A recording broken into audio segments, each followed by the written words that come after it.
আলাইকুম সবাই কেমন আছেন? আলহামদুলিল্লাহ আমরা সবাই ভালো আছি। তো আজকে খুব সকালেই ঘুম থেকে উঠে পড়লাম। সকালবেলা ঘুম থেকে উঠতে না উঠতেই আমার মেয়ে ফোন ধরা শুরু করছে। দেখেন, থেকে ওঠার পর এখনো খাওয়া দাওয়া করে নাই, ওদিকে মোবাইল চাপতেছে। 1-1.5 মাস পরে আমার পরীক্ষা শুরু হবে। এতদিন তো বই ধরেই নাই।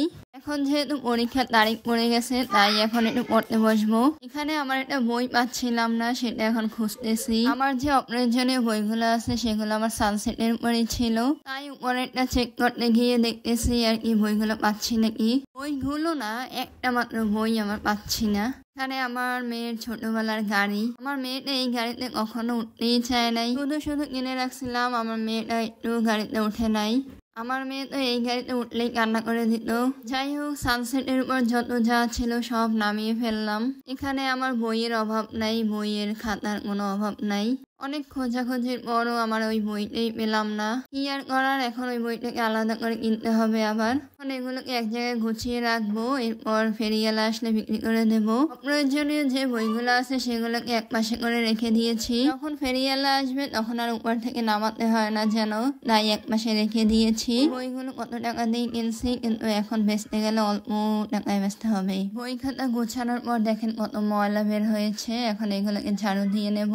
আর সামনে তো ঈদ আসতেছে, এমনিতেই ঘর বাড়ি ঝাড়ু দিতে হবে ভালোভাবে। খুঁজতে গিয়ে আমার সানসেটটাও পরিষ্কার হয়ে গেল, এটাই অনেক ভালো হইলো। এখানে আমার দাদি বোম্বাই মরিচ নিয়ে আসছে, এগুলোকে শুকা দেবে, শুকা দিয়ে আচার বানাবে। আর এই মরিচগুলো দিয়ে এত সুন্দর ঘ্রাণ আসতেছিল, এগুলো একটু আগে আমার দাদু বাজার থেকে কিনে আনছে। বোম্বাই মরিচেরও আচার হয়, এটা এই প্রথম দেখলাম। কারণ এত ঝাল দিয়ে আবার আচার হয় নাকি। মরিচ কাটা তো শেষ, এখন এগুলোকে ছাদে শুকাতে দিয়ে আসবে। এখানে দেখেন আমাদের একটা শশা হয়েছে আমাদের গাছে, আমার ছোট্ট শখের বাগানটায়। এখানে আমি দেখাচ্ছিলাম আমাদের টেবিলের কি অবস্থা। টেবিলটাকেও পরিষ্কার করতে হবে। আর আমাদের শশার অবস্থাটা দেখেন কিরকম হয়েছে, আঁকা বাঁকা পুরো শশাটা। আজকে খুব তাড়াতাড়ি আম্মু রান্না করতে চলে আসছে। আজকে অনেক কিছুই রান্না করা হবে, তাছাড়া আজকে ইফতারিও বানানো হবে। জন্য আম্মু একটু তাড়াতাড়ি সময় নিয়ে চলে আসছে রান্না করতে। প্রথমে ঢেঁড়স ভাজি করতে আসছে, আর ঢেঁড়স ভাজিতে মনে হয় একটু তেল কমাইছে, তাই ঢেঁড়সের মাঝখানটা ফাঁকা করে তারপর তেল দিয়ে দিল। এখন কিছুক্ষণ জাল করার পর তেলটা যখন গরম হবে তখন ভাজির সাথে তেলগুলো মিশিয়ে দেওয়া হবে। ঢেঁড়স ভাজি কার কার খেতে ভালো লাগে অবশ্যই কমেন্ট করে জানাবেন। এখানে ছোলা বুট রান্না করার জন্য আম্মু আলু কুচি করে নিচ্ছিল, ওখানে পেঁয়াজ কুচি করে নিয়েছিল। আমরা সবসময় আলুগুলো সিদ্ধ করে তারপর আর কি ছোলা বুট রান্না করি, তো আজকে আলু সিদ্ধ করা হয় নাই, তাই এভাবেই কুচি কুচি করে নিচ্ছে। ভাজির মাঝখানে যে তেলটা দিয়েছিল সেটা গরম হওয়ার পর এখন ভাজিগুলো মিশিয়ে দিতেছে। হচ্ছে এক প্রকার টেকনিক বলতে পারেন, কারণ তেল কাজটা গন্ধ আসবে। যদি ঠান্ডা অবস্থায় তেলটা আর কি মিশিয়ে দেওয়া হতো ভাজির মধ্যে। এদিকে আমার মেয়েটার বড় বড় নখ হয়েছিল, সেটাও কেটে দিয়েছি। 2 দিন পরে আমাদের মসজিদে ইফতার দেওয়া লাগবে। এখানে আমরা বলা বলি করতেছিলাম কি কি দেওয়া যায় মসজিদে ইফতারিতে। জিলাপি দেওয়ার কথাও ভাবছিলাম, আর এই জিলাপি দেওয়ার কথাটা বলছি, এটা আমার মেয়ে শুনে ফেলছে, এখন সে জিলাপি খেতে চায়।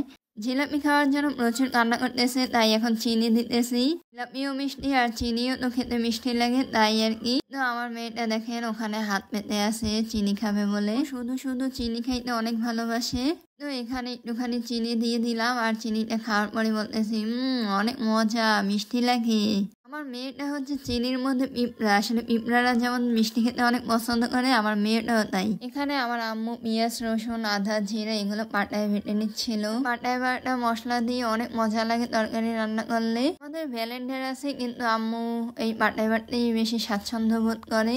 অল্প অল্প করে প্রতিদিন পাটায় বেটে নেয় মশলাগুলো। চিনি তো খাওয়া শেষ, কিন্তু জিলাপির স্বাদ তো আর মেটে নাই, তাই এখন কেক দিয়ে দিচ্ছি। আর ও তো দুপুরে ভাত খায় নাই, তার জন্য একটু খিদাও লাগতেছে বারবার।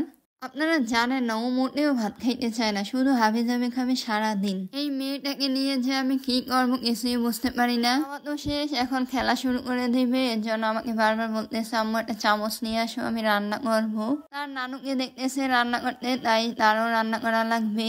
এখানে ঢেঁড়স ভাজি করা শেষ, এখন চিংড়ি মাছ ভুনা করবে। আর এখানে টমেটোর চাটনি বানানো হয়েছে, পাকা টমেটো আর কি ভাজি করছে। এখানে বেগুনি বানানোর জন্য বেগুন কেটে রাখা হয়েছে, এখন পেঁয়াজ কাটা সেটা হচ্ছে এখনকার পেঁয়াজগুলো বেশি নষ্ট হয়ে যায়। আর টমেটো দিয়ে তরকারি রান্না করলে কেমন যেন টক টক লাগে আমার কাছে। এখানে একটা পেঁয়াজের সাথে অনেকগুলো পেঁয়াজ জুড়ে আছে সেটা দেখাচ্ছিলাম। বিকাল তো হয়ে গেছে, এখন ছাদে আসছি মরিচগুলো নেওয়ার জন্য। এই যে দরজাটা দেখতেছেন, এটা আমাদের যখন কাঠের ঘর ছিল তখনকার দরজা। প্রথমে ঘরে ঢুকতে যে দরজাটা থাকে সেটাই আর কি। অনেকদিন পরে ছাদে আসলাম। এই তো ছাদে তো চলে আসলাম। আর ওই যে মরিচ শুকা দেওয়া, তো বলতেছিল যে রোদ উঠছে একদিনের মধ্যে মরিচগুলো শুকিয়ে যাবে, কিন্তু না, মরিচগুলো দাদু আর কি দুপুরের দিক দিয়ে শুকা দিয়েছিল, ভালোভাবে শুকায় নাই। মরিচগুলো দেখতে এত সুন্দর লাগতেছিল, লাল টকটকে। এখানে আমাদের আর কি বিল্ডিং এর সামনে একটা গাছ লাগাইছিলাম। এই গাছটার ফুল গাছটার নাম কি সেটা আমি জানি না। এত পরিমাণে ফুল হয়েছে মানে গাছের পাতাই দেখা যায় না। সামনের দিক দিয়ে ফুল গাছটা অনেক সুন্দর লাগতেছিল, মানে প্রচুর ফুল হয়েছে। ছাদটা তো পুরো ভরেই গেছে। দরজাটা লাগিয়ে দিলাম, এখন চলে যাচ্ছি বাসায় নিচে। আমাদের এখানে 2 সিঁড়ির মাঝখানে মানে লাকড়ি রাখা হয়েছে, আমরা দাওর বলি। রান্নাঘরটা যেহেতু ভাঙাচোরা তাই এখানে রাখা হয়েছে, বৃষ্টি পড়লে ভিজবে না। হাত থেকে এসে দেখি আমার বোনের প্রায় ভাজা পোড়া শেষ হয়ে যাচ্ছে। প্রথমে বেগুনিগুলো ভাজা হয়ে গেছে, এখন পেঁয়াজু ভাজা হচ্ছে। আমরা পেঁয়াজুগুলো একটু বড় বড় করে বানাই, দেখতে অনেক সুন্দর লাগে। যে জিনিসটা দেখতে সুন্দর লাগে সে জিনিসটা খেতেও কিন্তু অনেক মজা লাগে। এই তো বেগুনি ভাজা শেষ। আজকে বেগুনগুলার যা অবস্থা ছিল, মানে বেগুনে পুরো পোকা। বেগুনগুলো বেছে বেছে যা বের হয়েছে সেগুলো দিয়ে বেগুনি বানানো হয়েছে। আর ওদিকে পেঁয়াজু ভাজা হচ্ছে। আর এই বেগুনিগুলো কিন্তু আমার কাছে বেগুন দিয়ে বানানো হয়েছে। এখানে ভাজা পোড়া প্রায় তো শেষ, এখন ছোলা বুটগুলো রান্না করে নিবে। যার জন্য এখানে আম্মু আদা রসুন তারপর পেঁয়াজ বাটা এসব দিয়ে মশলাটা কষিয়ে নিচ্ছে। মনে হয় অনেক তাড়াতাড়ি রান্না করা হয়ে যাবে, কারণ অনেক তাড়াতাড়ি তো রান্না করতে আসছে। এখানে প্রথমে তেল বেশি দিয়ে ফেলছিল, সেটাকে আর কি উঠিয়ে রাখছে আম্মু ভাটিতে। মশলা কষানোর পর এখন ছোলা বুটগুলো দিয়ে নিল। ছোলা বুট দেওয়ার পর কিছুক্ষণ আবার ভালোভাবে কষাই নেবে। গ্রামেই আছে ছোলা বুট দিয়ে বিরিয়ানি রান্না করে খায়। কোন কোন গ্রামে এরকম রান্না করে খান অবশ্যই কমেন্ট করে জানাবেন। ছোলা বুটগুলো কষানোর পর এখন পানি দিয়ে নিল।